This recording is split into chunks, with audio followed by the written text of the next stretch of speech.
आशीष, good morning Veeru भाई, आपको भी।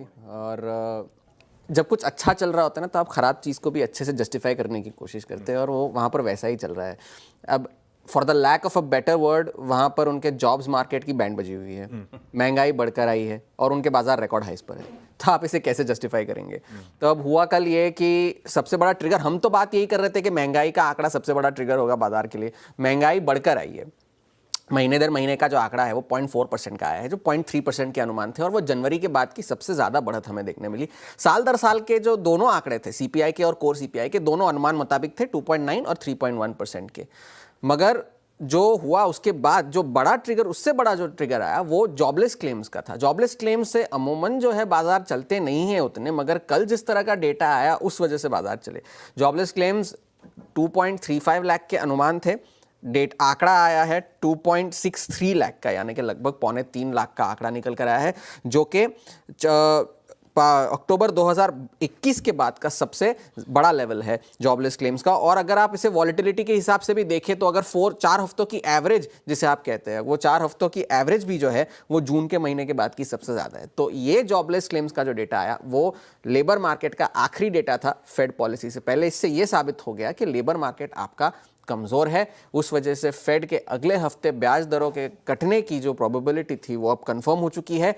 अब बात सिर्फ इतनी है कि या 25 कटे या 50 कटे। अब 25 के कंसेंसस बने हुए हैं, क्योंकि सीएमई अभी भी 93% के अनुमान तो 25 के ही लगा रहा है। 50 के अनुमान जो थे वो 11-12 से घटकर थोड़े से 7% के आसपास आ गए हैं।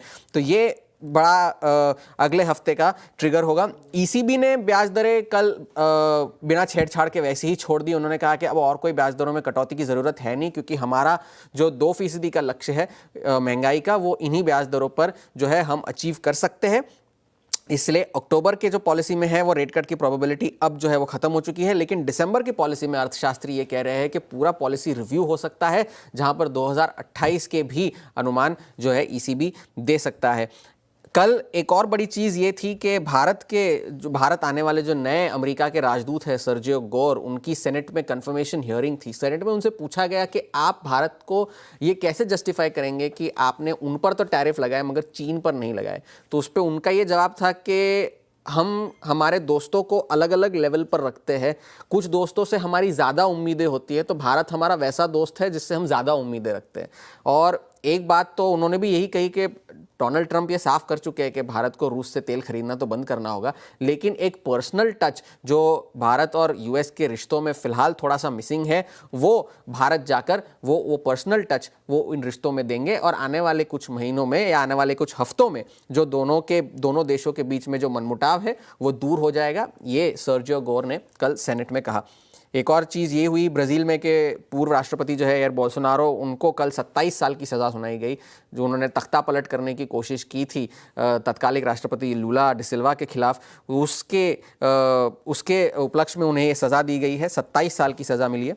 अब अगर बाजार से हटकर देखें तो डॉलर तो अभी भी 98 के नीचे बना हुआ है। तेल की कीमतें इसलिए गिरी क्योंकि कल आईईए ने यह कह दिया कि जो सरप्लस होने वाला था अगले साल वो उससे ज़्यादा होगा। रिकॉर्ड सरप्लस की उम्मीद है। एनर्जी इंफॉर्मेशन एडमिनिस्ट्रेशन जो यूएस की एजेंसी है, उन्होंने भी कहा है कि जो ऑयल प्राइसेस का ग्लट जो है वो ऑलरेडी शुरू हो चुका है ओवर सप्लाई का। जबकि ओपेक और उत्पादन बढ़ाएगा, बाकी देशों के उत्पादन बढ़ेंगे तो ओवर सप्लाई होगी, जिस वजह से बाजार की कीमतों में थोड़ी सी नरमी आ सकती है। सोने के भाव जो है रिकॉर्ड हाइस पर तो चल ही रहे हैं, लेकिन महंगाई से एडजस्ट करके जो रिकॉर्ड हाई 1980 में बना था वो लेवल्स को अब सोने के भाव ने पार कर दिया है। तो एक और रिकॉर्ड हाई सोने के लिए, बाजार रिकॉर्ड हाइस पर, अर्थव्यवस्था कमजोर। अब सारी निगाहें फेड पर है कि वो अगले हफ्ते क्या करेगा। सारी निगाहें